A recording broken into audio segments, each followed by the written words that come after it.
Il a regardé Dieu. Il a mis sa foi en Dieu. Sa foi était spéciale.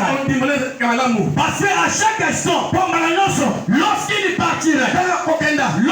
partira pour la mission, on lui parlait de la mort. On lui proclamait la mort. Mais Paul n'a pas regardé cela. Paul ne fuyait pas cela. Mais ce qu'il gardait dans son cœur, celui qui m'a appelé, il n'y a pas un homme pour moi. Il le fils de l'homme pour se repentir. Ce qu'il a dit pour moi, il achèvera.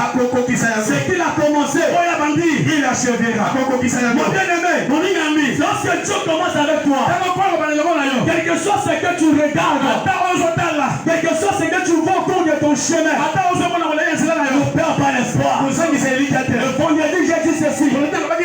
Paul a marché non selon la vue, mais il a marché selon la foi. Mon bien-aimé, ceux qui marchent selon la vue connaîtront des problèmes, connaîtront des échecs, connaîtront des désolations, parce qu'ils voient ce qui frappe à l'œil, mais ils ne regardent pas la foi. La foi est plus grande que la vue. Alléluia. Amen. La foi est plus grande que la vue. C'est que l'œil voit. La foi est plus grande. C'est que la foi voit. L'œil ne peut pas voir. Est-ce que vous comprenez? C'est que la foi voit. L'œil ne peut pas le voir. Alléluia. Amen. Parce que l'œil voit ce qui frappe. Mais la foi croit en tout. Là où il n'y a pas d'espoir, la foi croit à l'espoir. Là où il n'y a pas de chemin, la foi croit à le chemin. Là où il y a la pauvreté, la foi croit à la richesse. Là où il y a les yeux croient à l'héritage, la foi croit au reçu. Marcher selon la foi et non la vue. Parce que beaucoup ont marché sur la vue. On restait. Mon bien-aimé, tu peux marcher par la vue. Et tu vois ce qui se passe autour de toi. Tu peux déclarer, je ne peux pas, j'abandonne. Parce que tu as marché selon la vue. Tu as vu ce qui se passe autour de toi. Et tu as perdu l'espoir.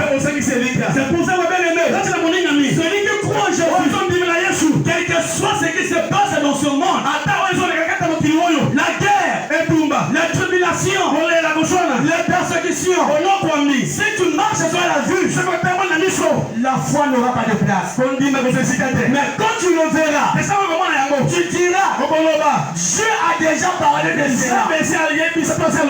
Parce que c'est écrit, il y aura des tribulations, il y aura des guerres, il y aura la famine.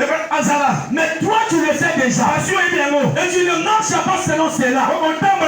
Mais tu marches selon la foi. La Bible dit, celui qui persévérera jusqu'à la fin sera sauvé. Alléluia.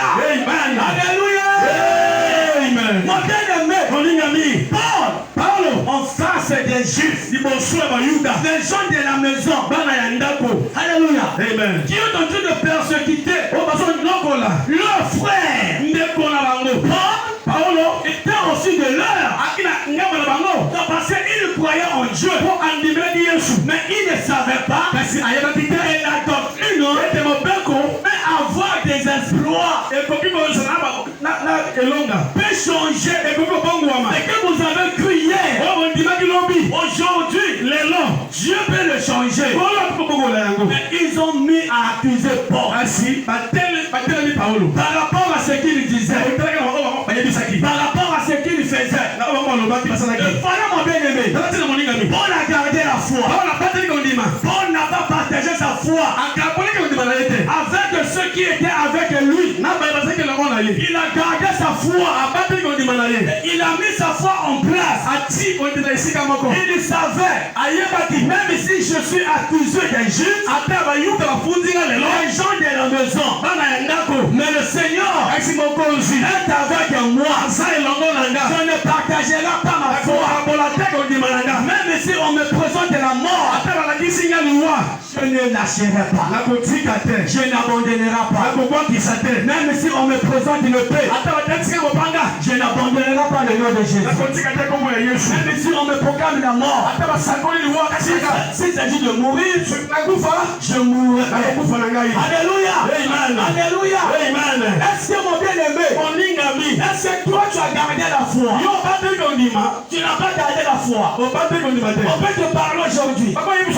Mon frère, ma soeur, il y a un problème là-bas. Si tu arrives là-bas, tu vas mourir. Toi tu vas dire, oh, je n'irai pas. Je n'irai pas.